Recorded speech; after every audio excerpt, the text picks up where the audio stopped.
नमस्कार, स्वागत है आप लोगों का। तो आज हम लोगों को बायोलॉजिकल क्लासिफिकेशन का पार्ट 5 कवर करना है। बेसिकली यही पार्ट इस चैप्टर का लास्ट है।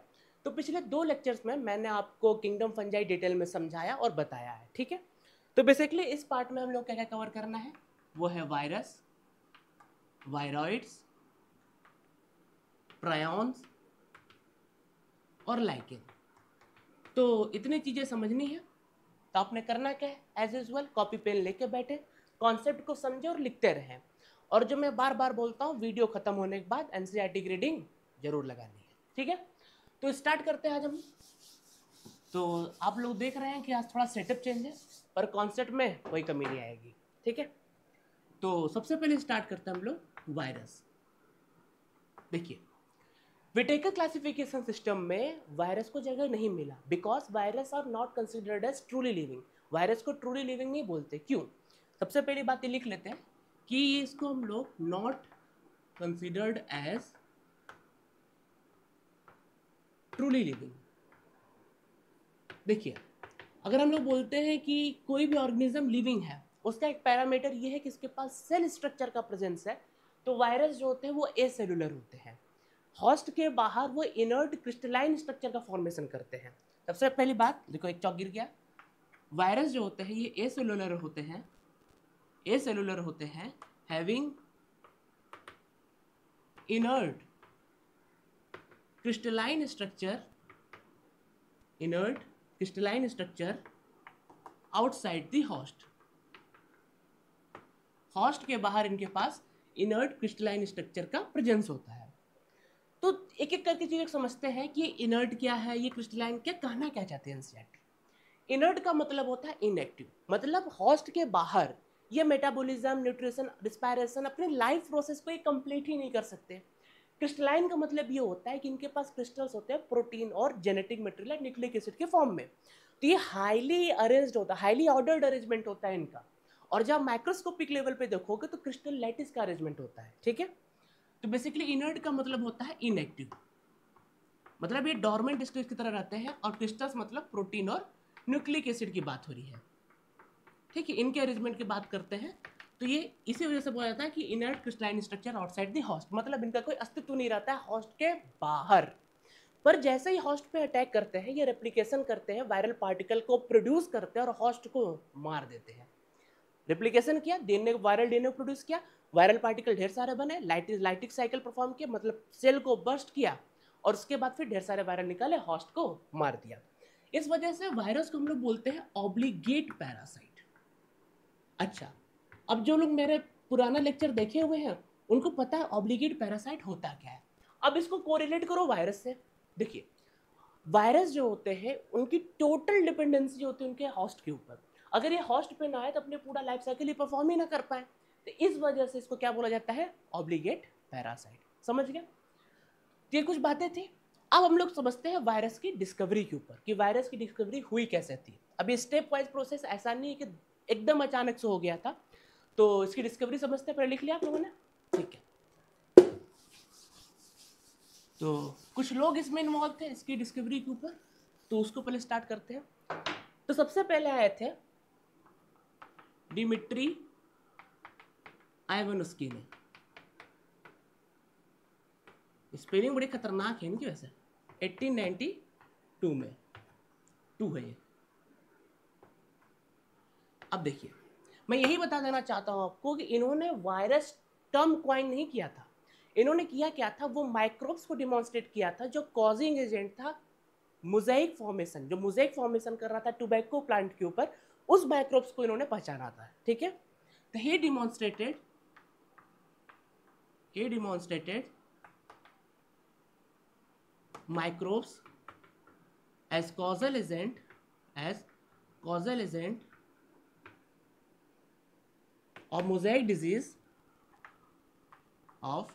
mosaic disease in tobacco plant, ठीक है। इन्होंने वायरस टर्म को क्वाइन नहीं किया। दूसरी बात इन्होंने बताया कि जो वायरस होते हैं, मतलब ये जो माइक्रोब्स या कॉजल एजेंट होते हैं, इनकी साइज बैक्टीरिया से कम होती है। क्यों? क्योंकि वो बैक्टीरिया प्रूफ फिल्टर से पास हो गए, ठीक है। The size of virus are smaller than bacteria because it can pass through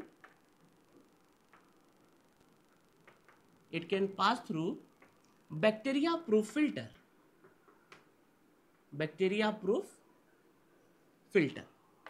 समझ में आ गया बात? तो ये दो बातें इन्होंने कहा था, ये स्टेटमेंट याद रखना।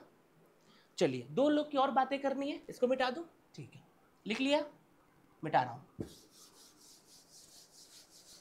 तो इसके बाद दो लोग आते हैं, एमडब्ल्यू बेजर्निक और डब्ल्यूएम स्टेनली। तो सबसे पहले समझते हैं एमडब्ल्यू बेजर्निक। 1898 की घटना है ये। देखो, इन्होंने यही जो है वायरस टर्म को क्वाइन किया। तो सबसे पहले यही लिख लेते हैं कि क्वाइंड टर्म वायरस टर्म को इन्होंने क्वाइन किया था।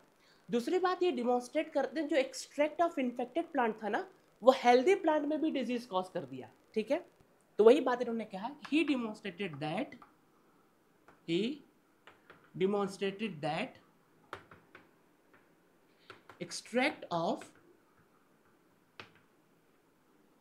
extract of infected plant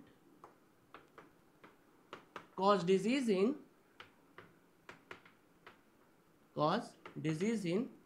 healthier plant।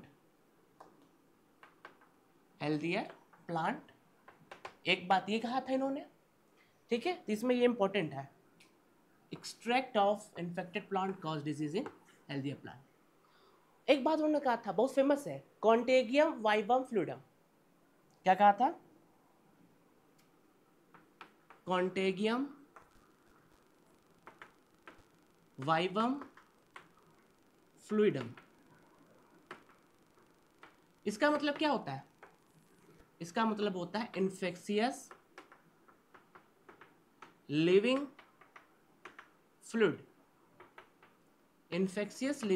Fluid, कॉन्टेगियम vivum fluidum. ये बात इन्होंने कहा था, देख लो, ठीक है। अच्छा, चलो तीसरे भाई साहब को ये पढ़ लेते हैं हम लोग। एमडब्ल्यू थी डब्ल्यूएम स्टेनली। 1935 की घटना है ये, ईयर भी याद रखिएगा।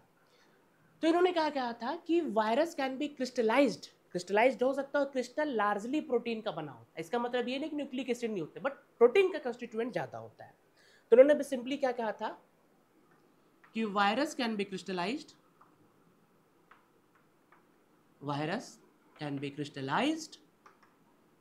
एंड क्रिस्टल लार्जली कंटेन्स, क्या कंटेन्स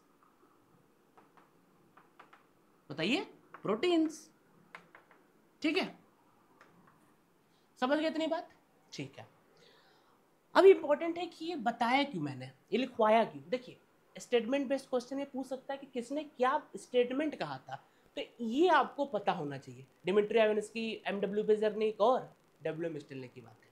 ठीक है, अब हम लोग थोड़े इसके वायरस के प्रॉपर्टी के बारे में समझते हैं। मतलब उसके बाद बताया ना, प्रोटीन और न्यूक्लिक एसिड या जेनेटिक मेटेरियल का प्रेजेंस होता है, तो उसको बिना पढ़ाए कैसे छोड़ दूंगा, तो उसको पढ़ाना ही पड़ेगा।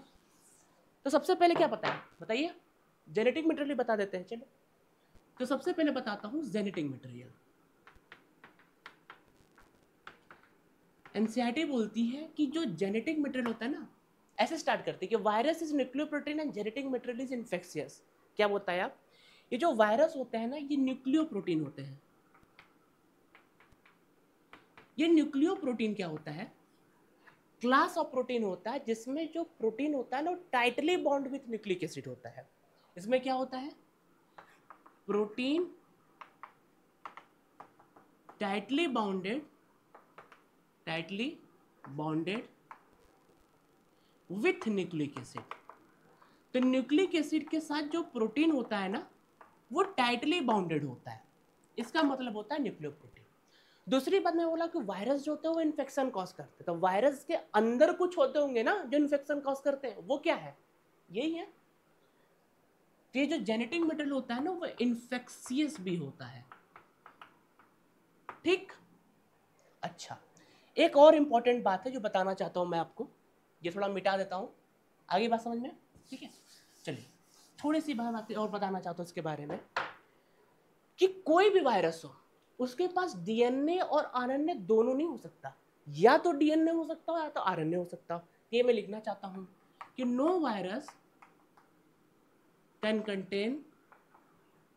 Contain both DNA and RNA. आराम आराम समझना, कोई हड़बड़ी नहीं है, ठीक है ना। कोई भी वायरस बहुत डीएनए और आरएनए कंटेन्स नहीं कर सकता, या तो डीएनए या तो आरएनए कंटेन करेगा, ठीक है। जैसे एग्जांपल की तरह बताऊं आपको, फर्स्ट नंबर पे virus date infect plant, virus जो प्लांट को इन्फेक्ट करते हैं उनके पास क्या प्रेजेंट रहता है, पता है क्या प्रेजेंट रहता है? उनके पास रहता है सिंगल स्ट्रैंडेड आरएनए। एसएस मतलब होता है सिंगल स्ट्रैंडेड आरएनए, ठीक। दूसरा number, virus that infect animal, उनके पास क्या रहता है? उनके पास रहेगा सिंगल स्ट्रैंडेड आरएनए, एसएस मतलब सिंगल स्ट्रैंडेड आरएनए, या डबल स्ट्रैंडेड आरएनए, या डबल स्ट्रैंडेड डीएनए। फोकस करिएगा या पे, और पे फोकस करिएगा, एंड नहीं लिखा मैंने, और लिखा है। और तीसरा होता है बैक्टीरियोफाज। अब कई लोग इसमें बैक्टीरियोफाज पहली बार सुन रहे होंगे। देखो, बैक्टीरियोफाज या बैक्टीरियोफेज क्या होता है, लिखवा नहीं रहा हूं, समझो, लिख लो अपने से। वो वायरस जो बैक्टीरिया के ऊपर अटैक करता है, जो बैक्टीरिया को इन्फेक्ट करता है, उसे बोलते हैं बैक्टीरियोफाज, ठीक है। तो उनके पास क्या प्रेजेंट रहता है? उनके पास प्रेजेंट होता है डबल स्ट्रैंडेड डीएनए। एक बार जल्दी से देखो इसको, देख लिया? जो प्लांट को किया सिंगल स्टैंडर्ड आरएनए, जो एनिमल किया सिंगल स्टैंडर्ड या डबल स्टैंडर्ड डीएनए, और जब बैक्टीरियोफेज को किया डबल स्टैंडर्ड डीएनए। ये बहुत ही इंपॉर्टेंट है, पीवाई को उठा के देखो, इस पर सवाल आ चुके हैं, ठीक है। अब मेरा एक सवाल आप लोगों से है, चलिए बताइए मेरे को। जो आइवानस्की साहब ने बताया था ना कि मोज़ेक डिजीज वो टोबैको मोज़ेक वायरस करता था, ठीक है। तो मैं बोल रहा हूँ टोबैको मोज़ेक वायरस में क्या प्रेजेंट है, आरएनए की डीएनए क्या प्रेजेंट है? सोच लिया? आंसर देखो। देखो, टोबैको मोज़ेक वायरस किसको इन्फेक्ट कर रहा है? टोबैको प्लांट को इन्फेक्ट कर रहा है ना। किसको इन्फेक्ट कर रहा है? टोबैको प्लांट को इन्फेक्ट कर रहा है। चीज प्लांट में जो वायरस प्लांट को इन्फेक्ट करता है, कहाँ गया? जो वायरस प्लांट को इन्फेक्ट किया उसके पास क्या होता है? Single standard RNA. तो इनके पास क्या प्रेजेंट होगा? एसएस आरएनए, या बोले तो सिंगल स्टैंडर्ड आरएनए। भाई कॉमन सेंस की बात है ना। Tobacco mosaic virus tobacco plant को इन्फेक्ट कर रहा है, तो इसके पास क्या होगा? Single standard RNA. समझ गए बात? ये थी जेनेटिक मटेरियल की कहानी। अब प्रोटीन को भी तो पढ़ना पड़ेगा भाई, बिना प्रोटीन को पढ़े थोड़ी बात आगे बढ़ जाएगी, उसको भी पढ़ाई करनी पड़ेगी। चलिए, तो जब प्रोटीन की बात हम लोग करते हैं तो सबसे पहले इसमें एक आता है कैप्सिड। क्या आता है? कैप्सिड। देखिए, कैप्सिड क्या होता है? प्रोटीन कोट होता है। ये क्या होता है? प्रोटीन कोट होता है। और एक और है कैप्सोमियर। अब ये क्या होता है? देखो, जो कैप्सिड की सब यूनिट होती है ना, सब यूनिट होती है ना, उसे ही कैप्सोमियर कहते हैं। कैप्सिड क्या है? प्रोटीन कोट, इसके सब यूनिट को कैप्सोमियर कहते हैं। बात यहां खत्म नहीं होती है, आगे सुनो। ये जो कैप्सिड होता है ना, जेनेटिक मटेरियल को प्रोटेक्ट करता है। प्रोटेक्ट जेनेटिक मटेरियल, आई बात समझ? ये जो कैप्सिड होता है वो जेनेटिक मटेरियल को प्रोटेक्ट करता है। अभी यहां भी बात नहीं खत्म हुई, और आगे देखो। अब इस कैप्सोमियर के बारे में थोड़ी सी बातें एनसीईआरटी लिखती है, वो है इनके अरेंजमेंट के रिलेटेड। इनके अरेंजमेंट के रिलेटेड वो क्या है? इनका जो अरेंजमेंट होता है ना, वो हेलिकल या पॉलीहेड्रल ज्योमेट्रिक फॉर्म में होता है। हेलिकल और पॉलीहेड्रल जियोमेट्रिक फॉर्म में होता है। समझ गए बात? फिर सुन लो अच्छे से। ये जो कैप्सिड है वो प्रोटीन कोट है, कैप्सोमियर इसका सब यूनिट है, ये कैप्सिड जेनेटिक मटेरियल को प्रोटेक्ट करता है, और ये जो कैप्सोमियर का अरेंजमेंट एलिकल और पॉलीहेड्रल ज्योमेट्रिकल फॉर्म में होता है। ठीक है, अच्छा अब ये कुछ डिजीज कॉज करते हैं एनिमल्स और प्लांट्स में, उसको देख लेते हैं जल्दी से। समझ गए, मतलब बेसिकली वायरस में जेनेटिक मटेरियल में बताया आपको कि जो आरएनए या डीएनए उसमें से कुछ एक हो सकता है, उसमें कुछ केस बताया, और जेनेटिक मटेरियल इसका इन्फेक्शियस होता है। रिवीजन करते रहो साथ में, यही याद कर लो। और उसके बाद प्रोटीन में कैप्सिड और कैप्सोमियर होता है, उसका फंक्शन बता दिया। ठीक, चलो अब कुछ डिजीज कॉज करते हैं, उसको जल्दी से देख लेते हैं हम लोग। तो डिजीज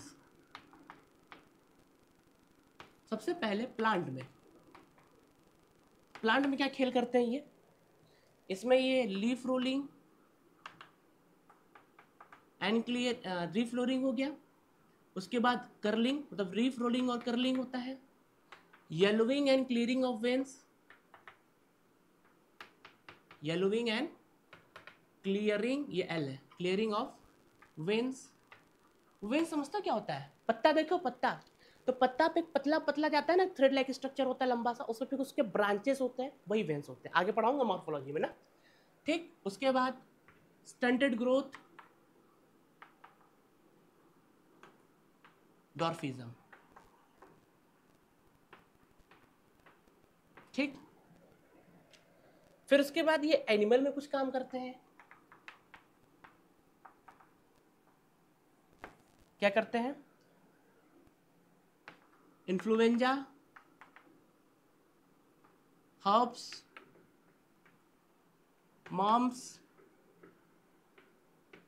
ठीक है, इन्फ्लुएंजा हो गया, हर्ब्स हो गया, बम्स हो गया, स्मॉल पॉक्स, और बहुत ही खतरनाक एड्स, एक्वायर इम्यूनोडेफिशिएंसी सिंड्रोम। इसके बारे में ह्यूमन हेल्थ और डिजीज में डिटेल में पढ़ना है। ठीक है ना, तो कुछ बातें थी वायरस के रिलेटेड। एक छोटा सा स्ट्रक्चर बैक्टीरियोफाज का दिया एनसीईआरटी में, बहुत इंपॉर्टेंट तो नहीं है बट दिया, मैं आपको थोड़ा सा बता दूं। ठीक है ना, कुछ इस प्रकार के था, आप देखोगे डायग्राम में दिखा रहेगा। ठीक, ऐसा कुछ था ना। तो बेसिकली हेड रीजन होता है, ये आपका जेनेटिक मटेरियल में जीएम से डोनेट कर रहा हूँ, और जेनेटिक मटेरियल को कैप्सिड जो होता है वो कवर किया रहता है। बेसिकली कैप्सिडर रीजन होता है, ये कॉलर होता है, ये सीथ होता है, और ये हॉलो ट्यूब होता है, और ये क्या होता है, हमारे टेल फाइबर्स होते हैं। होता है क्या ना कि जैसे अब ये जो बैक्टीरियोफाज है, बैक्टीरिया के ऊपर अटैच करेगा, फिर उसके बाद ये जो जेनेटिक मटेरियल होता है ना, यहाँ से निकलेगा, रिकॉग्नाइज करना होता है, फिर वो निकलेगा, फिर वायरल डीएनए बनाएगा रेप्लिकेशन दौरान। ठीक है, बहुत सारा प्रोसेस होता है। तो बस ये दिया था, मैंने आपको बता दिया, सोचा बैक्टीरियोफेज है।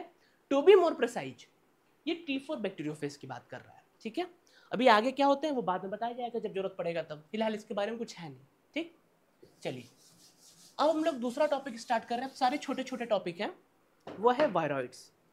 तो सेकेंड है हमारा वायरॉइड्स। तो सबसे पहले इसको खोजा किसने था, टीओ डाइनर ने। कब खोजा था, 1971 में। ये डिजीज कॉज करता है पोटैटो स्पेंडल ट्यूबर डिजीज। ऐसा मैं क्या धीरे पढ़ाऊं भाई, ये सब याद करने वाली चीज है। ठीक, potato spindle tuber disease cause करता है। अब इस देखो, इसकी साइज वायरस से छोटी होती है क्योंकि इसके पास पहली बात प्रोटीन कोट नहीं मिलता, फ्री आरएनए होता है भी लो मॉलिक्यूलर वेट का। ठीक है, तो लैक प्रोटीन कोट,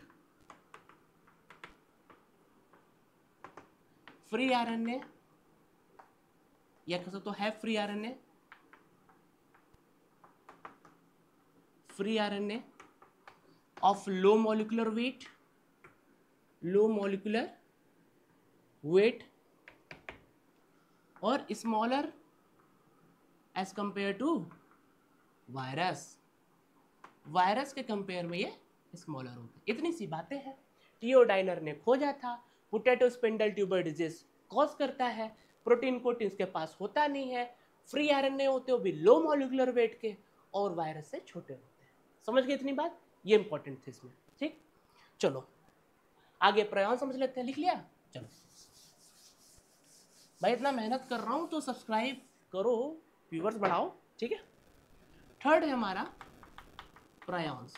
और आपको कंटेंट में कोई भी कमी दिख रही है, टीचिंग स्टाइल में कुछ भी सुधारना हो, आप प्लीज कमेंट करो इस चीज को। ठीक, प्रायॉन्स पहली बात तो ये न्यूरोलॉजिकल डिसऑर्डर कॉज करते हैं, कॉज न्यूरोलॉजिकल डिसऑर्डर्स, ठीक। उसके बाद इनके पास एबनॉर्मली प्रोटीन फोल्डिंग होता है, ठीक, हैव एबनॉर्मल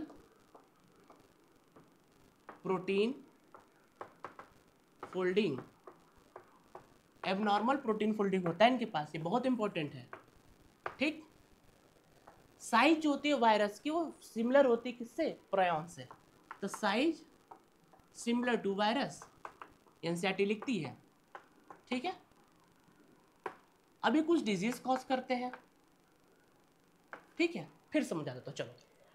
इनके पास एबनॉर्मल प्रोटीन फोल्डिंग होता है, इनका साइज सिमिलर होता है वायरस से, ये कुछ डिजीज कॉज करते हैं। तो सबसे पहले डिजीज कॉज करते हैं कैटल में, उसका नाम होता है BSE, BSC कोर्स सुना ना, वैसे BSE full form bovine spongiform encephalopathy,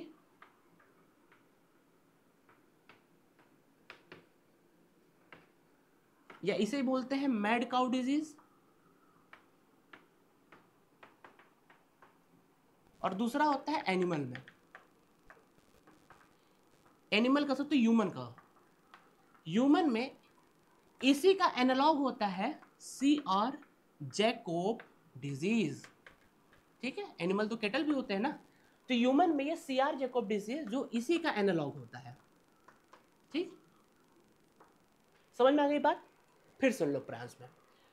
neurological disorder cause करते हैं, एबनॉर्मल प्रोटीन फोल्डिंग होता है, साइज सिमिलर टू वायरस होता है, डिजीज कैटल में BSC बोवाइन स्पॉन्जिफॉर्म इंसेफेलोपैथी या मैड काउ डिजीज, और ह्यूमन में CR जैकोब डिजीज कॉज करता है। और वायराइड में क्या था, थियोडाइनर 1971 में खोजा था। वायराइड के पास फ्री RNA होता है, प्रोटीन कोट उसके पास होता ही नहीं है, इस वजह से वायराइड की साइज वायरस से छोटा होता है और potato spindle tuber disease cause करता है, ठीक है। लास्ट टॉपिक स्टार्ट करते हैं, लिख लिया, चलो स्टार्ट करते हैं, दैट इज लाइकेन।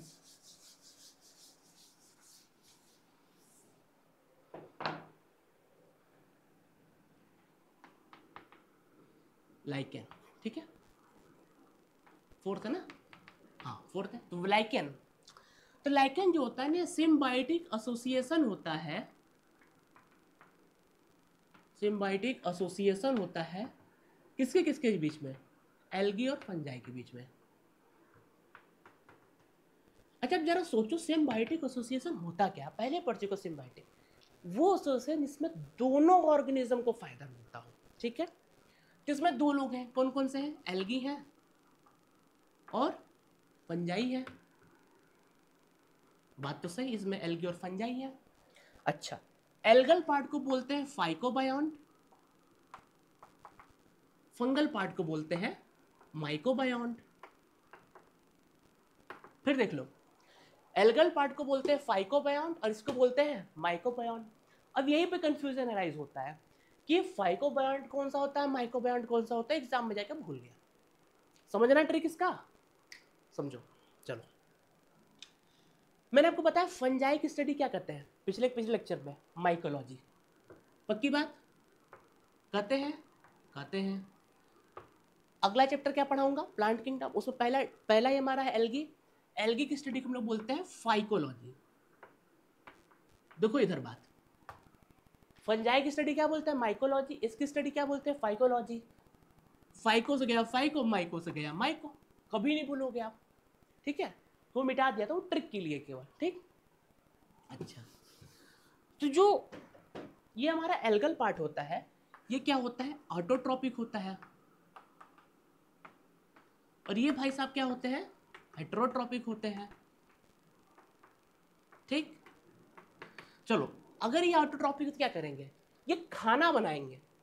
अगर ये खाना बना रहे हो तो कहीं तो शेल्टर वगैरह चाहिए, तो ये शेल्टर प्रोवाइड करते हैं और मिनरल न्यूट्रिएंट्स को एब्जॉर्ब करते हैं इसके लिए, ठीक है। तो ये क्या करते हैं बेसिकली, ये एल्गी भाई साहब प्रिपेयर फूड